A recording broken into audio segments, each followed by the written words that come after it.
estetika yoxud nafosatshunoslik eng qadimgi fanlardan biri. Uning tarixi 2,5–3 ming yillik vaqtni o'z ichiga oladi. Biroq u o'zining hozirgi nomini 18-asrda olgan. Ungacha bu fanning asosiy muammosi bo'lmish go'zallik va san'at haqidagi mulohazalar har xil san'at turlariga bag'ishlangan risolalarda, falsafa hamda ilohiyat borasidagi asarlarda o'z aksini topgan edi. Estetika temasini birinchi bo'lib buyuk olmon faylasufi Alexander Baumgarten ilmiy muomalaga kiritgan. Bunda u boshqa bir ulug' olmon faylasufi Leibniz ta'limotidan kelib chiqqan holda munosabat bildirgan edi.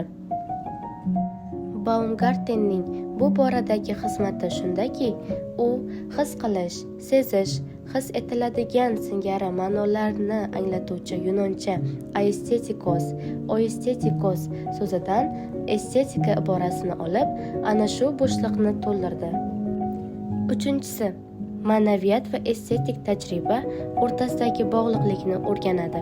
Insonning estetik tajribasi uning ma'naviy rivojlanishiga va ruhiy holatiga ta'sir ko'rsatadi. Nafosat falsafasi inson tarixida go'zallik va san'atning ahamiyatini tushunishga qaratilgan muhim bir soha hisoblanadi. U estetik tajribalarni, san'at asarlarini va ularning inson ruhiga ta'sirini o'rganadi. Nafosat falsafasi shuningdek go'zallik tushunchasining o'zgarishi va rivojlanishi bilan bog'liq bo'lib, turli madaniyatlar va davrlar davomida o'zgarib borgan.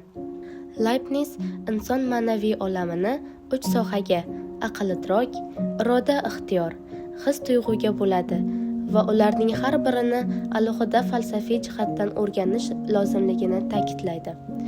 Baumgartengacha aql-idrokni o'rganadigan fan mantiqning, iroda-ixtiyorni o'rganuvchi fan aqlshunoslikning falsafiy fanlar tizimida ko'pdan buyon o'z o'rni bor edi.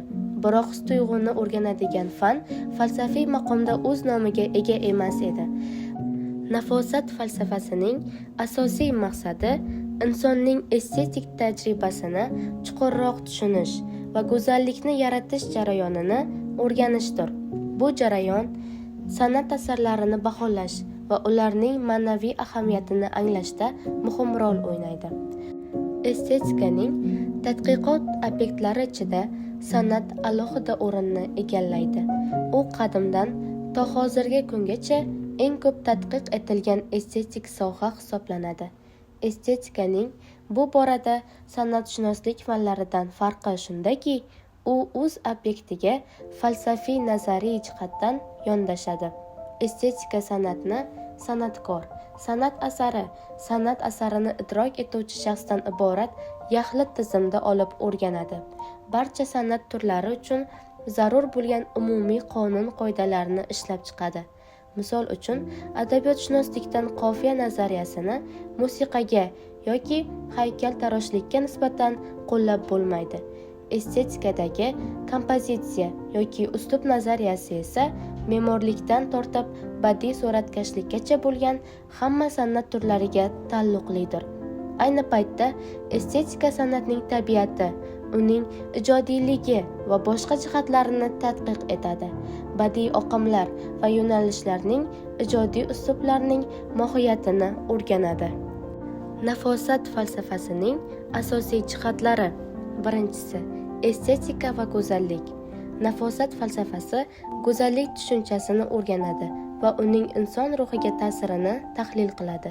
Go'zallik nafaqat tashqi ko'rinish, balki ichki ma'no va hissiyotlar bilan ham bog'liqdir. Ikkinchisi, san'at va uning ahamiyati. San'at nafosat falsafasining markaziy elementi hisoblanadi. San'at asarlari insonning ichki dunyosini ifodalash va estetik tajribalarni yaratish uchun vosita sifatida xizmat qiladi.